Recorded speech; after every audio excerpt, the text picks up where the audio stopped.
My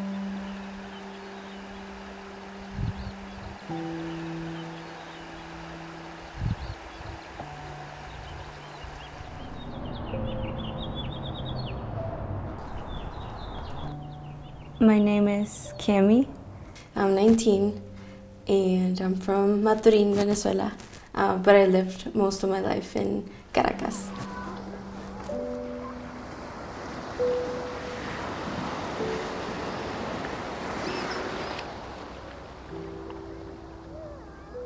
In terms of the decision to leave Venezuela and come here, if it was like, what was the reasoning behind it?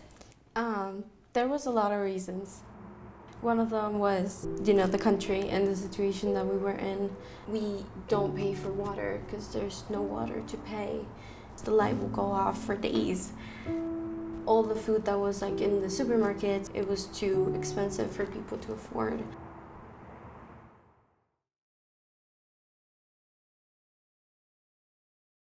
Ha llegado la hora de la recuperación económica y necesitamos.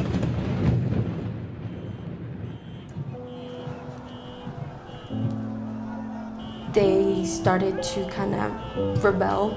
There was a lot of cases of people getting assaulted in the street and getting threats about them voting for the other party. And people started to die in the streets.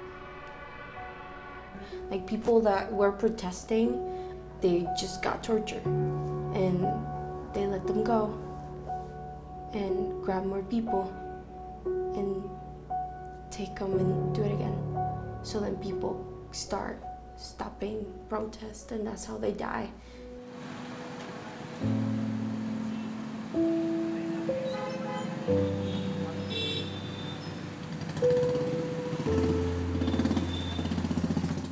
Border sources telling Fox's Griff Jenkins there have been at least 132,000 known gotaways since October of last year.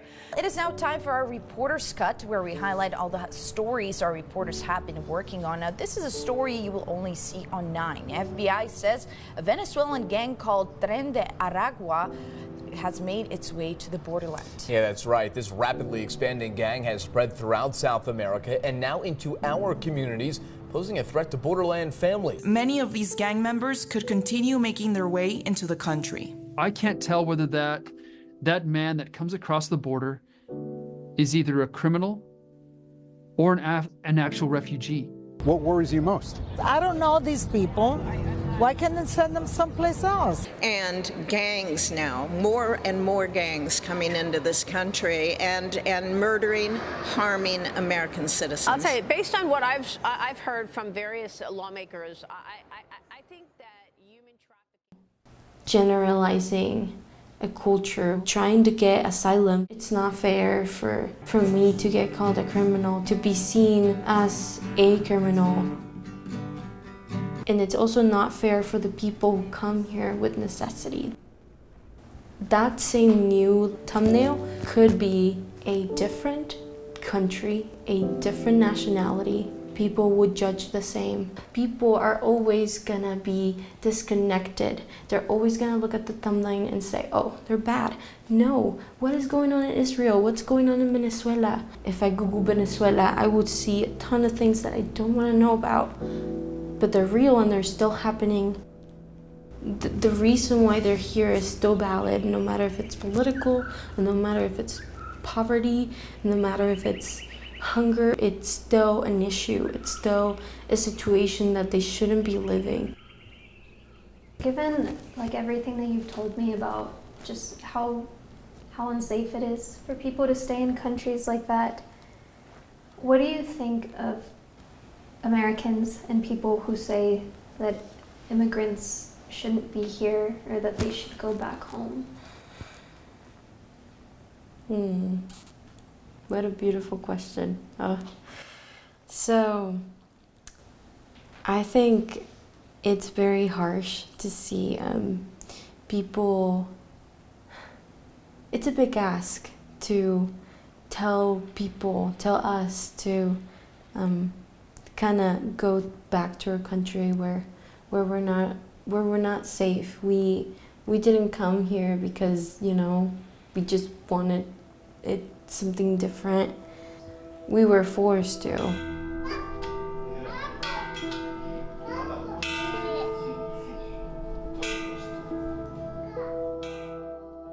This will never be my home. It's more so like a refugee, like a place where you are and you're safe, but you wish like your heart is over there.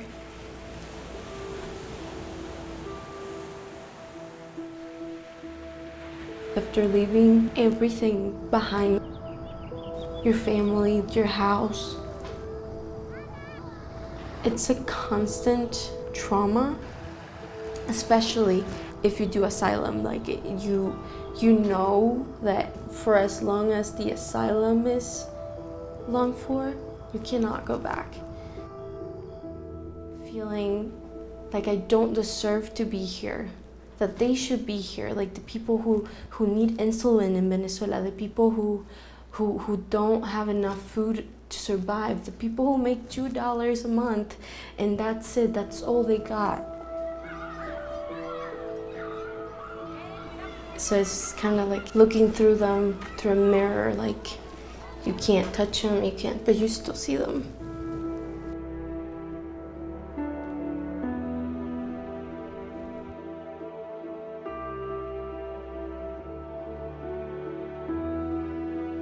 I think that'll be the biggest thing, because I know there's a lot of uncertainty about the situation, the fights, the gangs, the people immigrating. It's happening and it will keep happening. You can't do anything else but leave. And it's a big decision. It's not, let's go to the United States and not get a job and sleep in the streets, not have enough food and be cold. As much as it is a problem in Venezuela to not have water and gas, they have their houses. They, for years, built their lives, bought a house. They have their grandma's house, they have their dogs, things that they can't take. There was one exercise that we did, and it was, you as an immigrant, what would you take in a suitcase? There was one girl who said underwear, pants, one shirt, and I'll wear my shoes so it's not that heavy. And that is the real answer. You can't take all those pictures that were at your house, your plushies, all that, it's left. You can't go back to it.